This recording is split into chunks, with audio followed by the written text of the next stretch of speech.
Wow, building on time? I've been wanting to try to build something for speed for a long time. Let's learn how to build a TNT dynamite bomb. Round 1. I need to make a giant TNT dynamite bomb today for my base. I start by digging out the regular dirt blocks on the ground and replacing them with red terracotta. Red terracotta is a great block to use because it is very hard-baked clay, and it has a nice flat red color that matches a real explosive perfectly. I make this new floor in the shape of a perfect square because that is the exact shape of a normal Minecraft block, and it makes measuring very easy. Next, I take actual TNT blocks from my inventory and start building the walls of my giant cube. I start on the left side and place the blocks in a big square ring going all the way to the back and around to the front. Using real TNT blocks is a very easy way to get the right texture without doing hard work. After the walls are tall enough, I completely cover the top with more TNT blocks so the rain stays out. I want to be able to go inside my giant bomb, so I break a small hole in the side wall and place a wooden red door. A red door blends in with the red terracotta floor and the red sides, so it looks like it belongs there. Phew, I barely made it on time. Great, my TNT dynamite bomb is ready. What? Hello? Hey, Banana Kid, look! I built it in just 1 minute. Do you like? Yay! Really? I am very glad that you like my makeshift construction. Maybe then you'll try to build a TNT dynamite bomb yourself in just 10 minutes. Ta-da! They ran to the place. This is where your building will be. Are you ready? Yay! Then go ahead. Round 2. Now I am watching Banana Kid start his TNT dynamite bomb. Banana starts by putting down a foundation on the ground using red concrete. Red concrete is much brighter than red terracotta, so it really stands out. Instead of making a boring normal square like I did, he creates a wavy structure on every single side. I ask him why his base is all wiggly, and he just makes a funny little noise.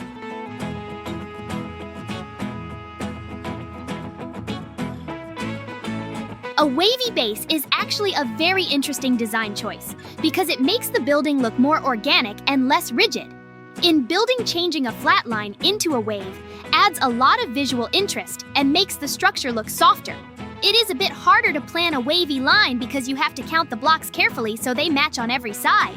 He is doing a great job keeping it symmetrical so it does not look like a mistake. I guess he wants his bomb to look like it is bulging out with energy.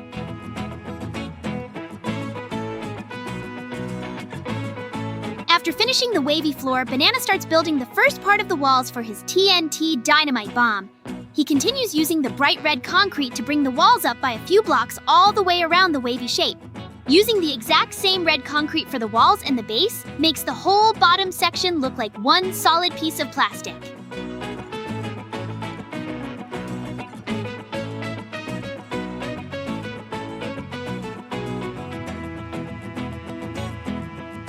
He is moving very fast and placing the blocks perfectly on top of each other. I tell him to slow down so he does not place a block in the wrong spot, but he just laughs at me.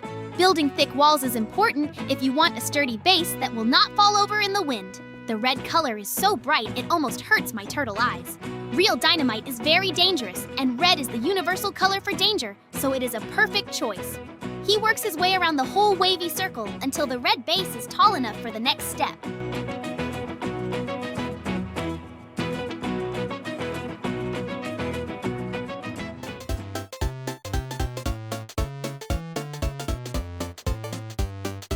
Banana jumps inside his giant red wavy walls and starts working on the interior floor. He digs up all the ugly dirt and grass and replaces them with a mix of red terracotta and red concrete. He places them in a checkerboard pattern, alternating the two different red blocks one after the other. A checkerboard pattern is a brilliant design trick because it breaks up a big boring floor into a fun texture.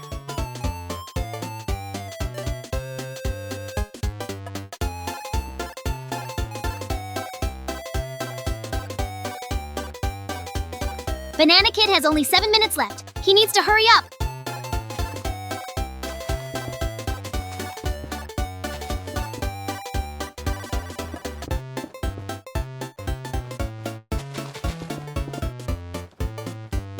The red concrete is very bright and smooth, while the red terracotta is a bit darker and looks more like clay. Putting them next to each other creates a really nice contrast without changing the main color of the room.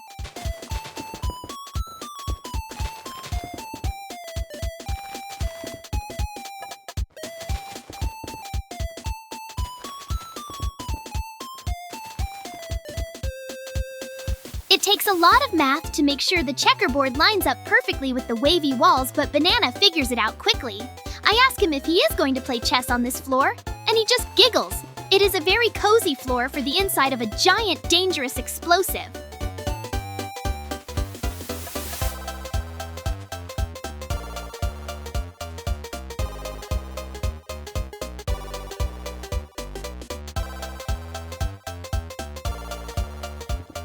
Banana hops back outside and returns to working on the exterior walls of his TNT Dynamite Bomb. Right on top of the red concrete, he places a single layer of white concrete that sticks out by one block. Making this white layer protrude is a very smart architectural trick called an overhang. An overhang creates a small shadow underneath it, which adds a lot of depth to a flat wall. Half the time, is he sure he'll make it? The white concrete also separates the bottom red part from the top part of the bomb, making it look exactly like the classic explosive texture. White concrete is very pure and bright, so it really pops against the dark red. I tell him his white belt looks very stylish on his giant red cube. He runs around the entire structure, making sure the white blocks stick out perfectly on every single wavy curve. It takes a lot of precision to trace that wavy shape in the air, but Banana has a very steady hand today. Now comes the most important part of the whole build, because a bomb needs a label. On top of the white concrete overhang, Banana starts spelling out the letters TNT using black concrete.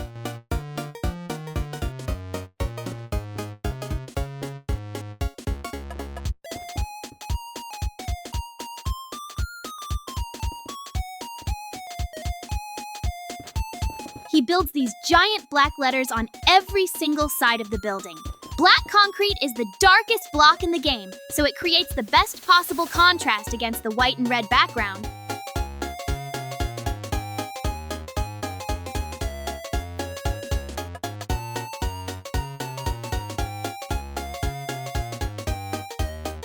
You can read the letters from very far away, which is good for warning people about the explosive base. Drawing letters with square blocks can be very tricky because you have to leave enough empty space between them so they do not touch.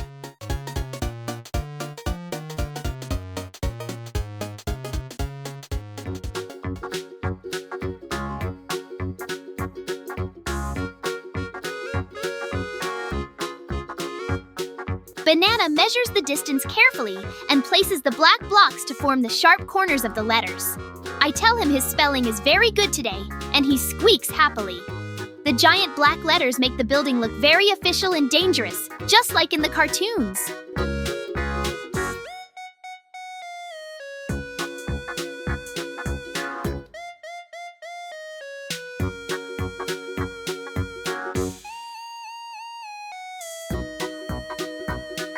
With the giant black letters finished, Banana needs to fill in the empty space around them. He takes more white concrete and starts building up the wall between the letters and just a little bit above them on every single side. Surrounding the black letters with white concrete makes the word TNT stand out even more.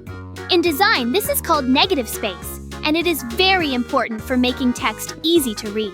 He fills in all the little gaps inside the letter N and between the two T letters.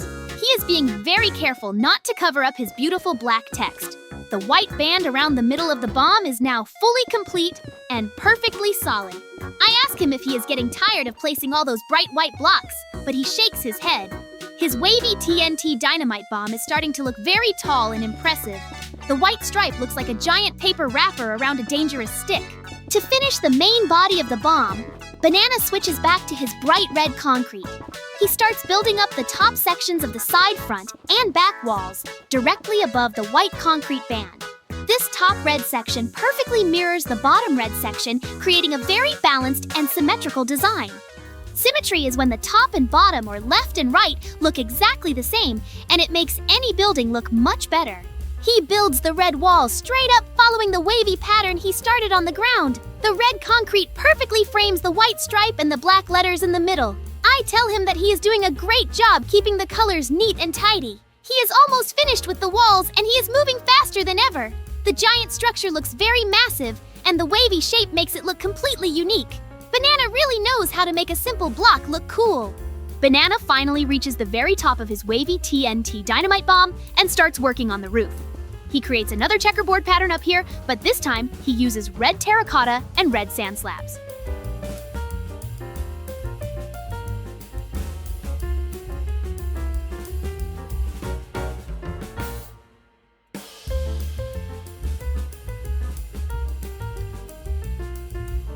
Using red sand slabs is a great idea because they have a slightly different texture and they give the roof a subtle bumpy look.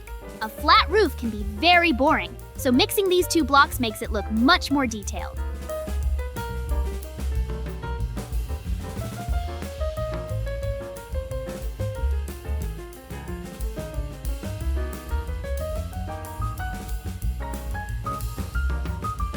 He carefully places every block to cover the massive hole at the top so no rain gets inside his base.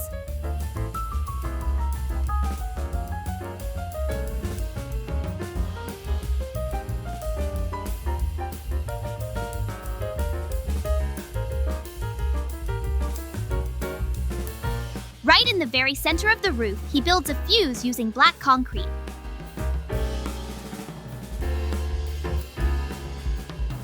There are only a few minutes left. Banana seems to be finishing up already.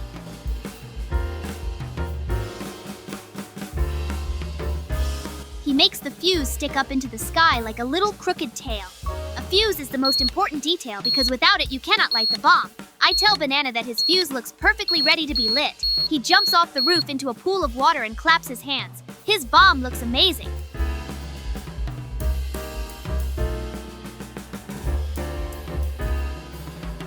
Ta-da! Yay! Where did everyone run off to? Hey guys, what's all that noise? Banana Kid and I are building a TNT dynamite bomb on time, JJ. Who did it better? Oh, both of your buildings look great, but I think it's up to the audience to decide who did the best. Yes, JJ, you're right. Maybe then you have comments on the construction of Banana Kid. No, I really like that Banana Kid was able to build such a believable TNT in such a short time. I totally agree with you, JJ. Maybe then you can build your TNT dynamite bomb in 15 minutes? Okay, then let's run to the place. JJ, good luck to you. We'll wait in the house. That? Thanks, guys. Then I'm starting. Round 3. For my project today, I am constructing a hyper-realistic TNT dynamite bomb that mimics the actual physical structure of bundled explosives. Rather than building a single massive cube, I begin by sculpting an individual dynamite stick. I construct the cylindrical base of this first stick using vivid red concrete. Concrete is ideal for this application because its smooth texture perfectly resembles the waxy paper wrapping found on actual dynamite. I also incorporate black terracotta into the design. Terracotta possesses a slightly muted, earthy tone, which adds a layer of weathering and realism to the object. In professional architectural modeling, choosing materials with the correct finish is just as crucial as choosing the right color. The red concrete provides the necessary vibrancy, while the black terracotta anchors the design with a more industrial feel. This first stick will serve as the master template for the rest of the build. To enhance the realism of this individual stick, I utilize the black terracotta to create protruding horizontal bands around the red concrete cylinder. In real-world explosive manufacturing, these bands represent the heavy-duty tape or metal wire used to keep the combustible materials tightly packed inside the casing. By making these bands protrude slightly from the main structure, I introduce a critical design element known as topological relief. Relief breaks up the flat vertical surface of the cylinder and allows the ambient sunlight to cast dynamic shadows across the build. These shadows trick the eye into perceiving the structure as a heavy three-dimensional object rather than a simple, flat, pixelated shape. I carefully measure the spacing between each black stripe to ensure they are mathematically proportional. Precision is mandatory when trying to replicate a realistic industrial object. At the very top of this initial dynamite cylinder, I place a layer of gray concrete. This specific color choice is highly intentional. The gray concrete represents the clay or sealing compound used to cap the ends of a real explosive stick, securing the chemical powder inside. The matte finish of gray concrete perfectly mimics the dry, porous texture of industrial clay. Capping the cylinder not only adds a new color to the palette, but also visually terminates the vertical lines of the red casing, providing a clear stopping point for the eye. In structural design, capping a column or cylinder is necessary to give the object a finished and structurally sound appearance. I ensure the gray layer is perfectly flush with the red walls below it. This attention to small material details elevates the entire aesthetic of the project from a basic shape to a realistic prop. The first stick is now structurally complete. With the master template completed, I move slightly to the side and begin constructing the second front dynamite stick. I follow the exact same architectural principles and material patterns that I established with the first cylinder. I use the red concrete for the casing, the black terracotta for the binding straps, and the gray concrete for the top seal. I position this second stick extremely close to the first one, leaving almost no gap between them. In physics, placing cylindrical objects closely together maximizes the structural density and stability of the bundle. When building multiple identical objects, maintaining absolute consistency is the ultimate test of a builder. If one stripe is misplaced or one block is off-center, the entire illusion of realism is instantly broken. I verify the coordinates of every single block to guarantee it is a perfect clone of the first stick. I still have a lot of time left. I definitely have to do everything in time. I proceed to build the third and final stick for the front row of the dynamite bundle. Once again, I strictly adhere to the established blueprint, duplicating the red concrete casing and the precise placement of the black terracotta bands. By completing this third cylinder, I establish the total width of the explosive payload. A group of 3 creates a balanced visual composition known in design as the rule of thirds. Odd numbers are generally more pleasing to the human eye because they establish a clear center point. This front row now acts as a solid retaining wall for the rest of the structure. I inspect the alignment of all 3 sticks to ensure they sit perfectly parallel on the horizontal axis. They look incredibly solid, and the identical repeating patterns create a highly satisfying industrial aesthetic. The front facade of the realistic explosive device is now successfully established. Having secured the front row, I transition to the rear to begin constructing the second layer of dynamite sticks. This row sits directly behind the first, acting as the dense core of the explosive bundle. I initiate the construction using the exact same methodology, placing the red concrete blocks in perfect alignment with the row in front of it. Building a deep, multi-layered structure is essential for realism because real dynamite bundles are never just one row thick. They require volume and mass to generate a substantial blast radius. In Minecraft, creating depth is what separates a 2-dimensional facade from a true 3-dimensional sculpture.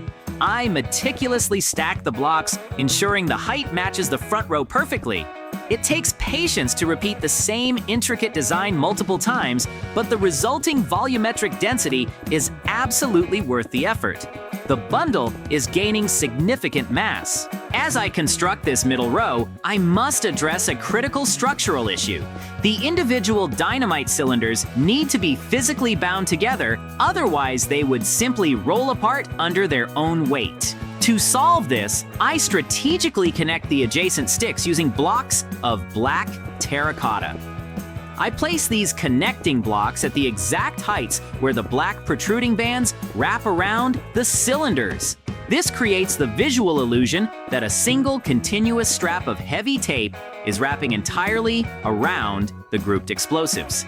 In civil engineering, tying individual load-bearing columns together with horizontal beams drastically increases the overall rigidity of the structure. This technique prevents shear force from tearing the bundle apart. The black terracotta acts as the perfect binding agent, tying the separate red cylinders into one unified monolithic weapon. I continue extending the middle row and carefully applying the black terracotta connectors between every single stick. Understanding the physics of bundled objects is vital for a realistic build. When cylinders are pressed together, the friction and the tension of the binding straps hold the potential energy in place. By visually representing these binding points, I am telling a story through architecture. The viewer can instantly understand how the object is held together just by looking at the black terracotta links. I maintain strict focus to ensure I do not miss a single connection point deep inside the narrow gaps between the cylinders. It is quite dark between the towering red pillars, but precision cannot be compromised. The structural integrity of the middle section is now absolute. The mass of the bomb is increasing steadily, making it look incredibly dangerous and heavy.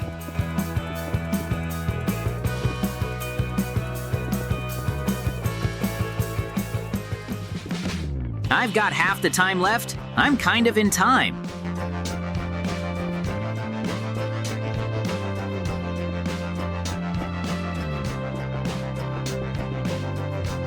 Finally, I move to the very back to construct the third and final row of dynamite sticks. By adding this last layer, I complete a perfect 3x3 grid, totaling 9 identical explosive cylinders. A 3x3 grid creates a perfect square footprint, which provides the maximum geometric stability for a standing object.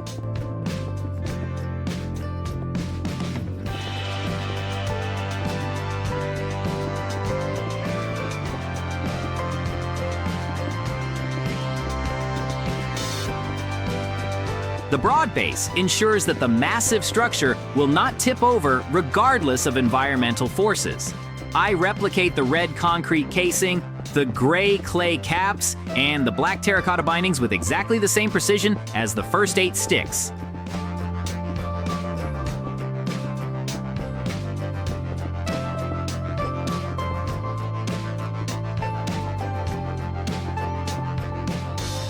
Building the final row requires spatial awareness, as I am now closing off the internal volume of the bundle. I verify that all external faces align flawlessly, forming a unified block of 9. The mathematical symmetry of a 3x3 grid is incredibly satisfying from an engineering perspective. Oh no, time flies so fast, I didn't even notice.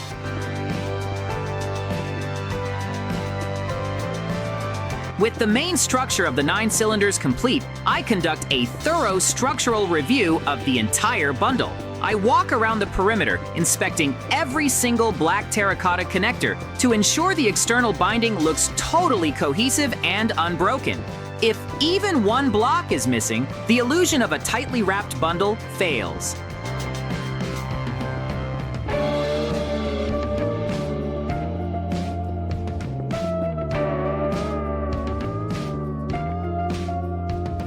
The combination of the vibrant red concrete and the dark industrial bands creates a highly imposing and realistic presence.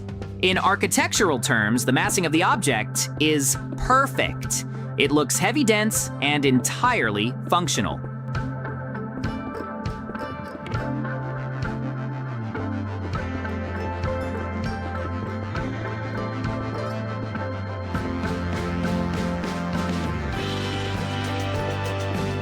The gray concrete caps on top all sit at the exact same elevation, creating a smooth, uniform plateau. I am highly satisfied with the foundational geometry of the payload. It is a textbook example of how repeating a simple, highly detailed modular component can result in a complex and magnificent final structure.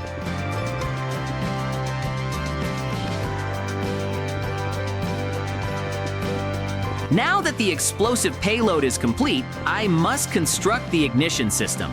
I move to the top of the bundle where the gray concrete caps are located. From the center of each of the 9 individual sticks, I build an extended fuse using black concrete. I make these fuses stretch upwards, twisting and bending slightly to simulate the flexible nature of real heavy-duty cord. Black concrete is the perfect material for a fuse because its dark solid texture mimics thick braided wire, heavily coated in flammable tar. In terms of design, adding these thin vertical elements draws the eye upward and breaks the heavy blocky silhouette of the red cylinders below. The contrast between the massive payload and the thin, delicate fuses creates excellent visual tension. I ensure each fuse is distinct but reaches roughly the same general height in the sky, preparing them for the final connection.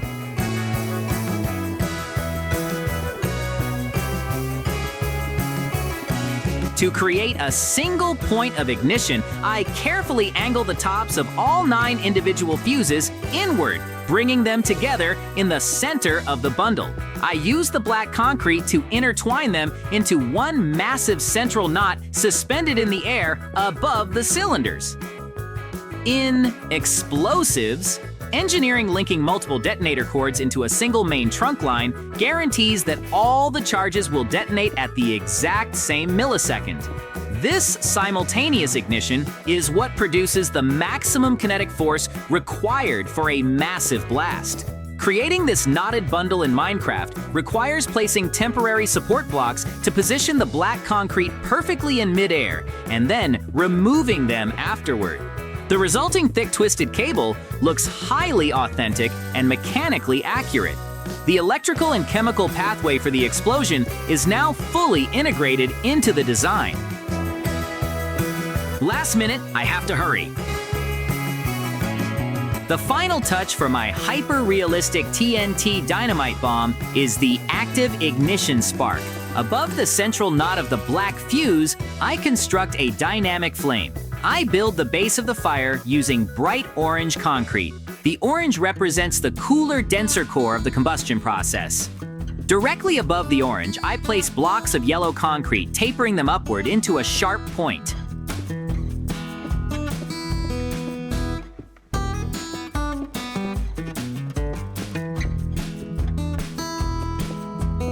Yellow represents the superheated apex of the flame. By layering the orange and yellow, I utilize color theory to simulate a realistic thermal gradient.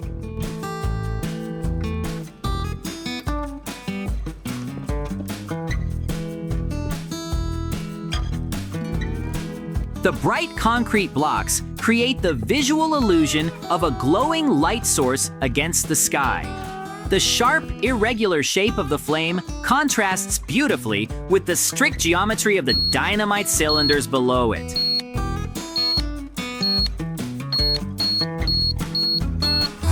My TNT dynamite bomb is ready. It's time for me to show it to the guys.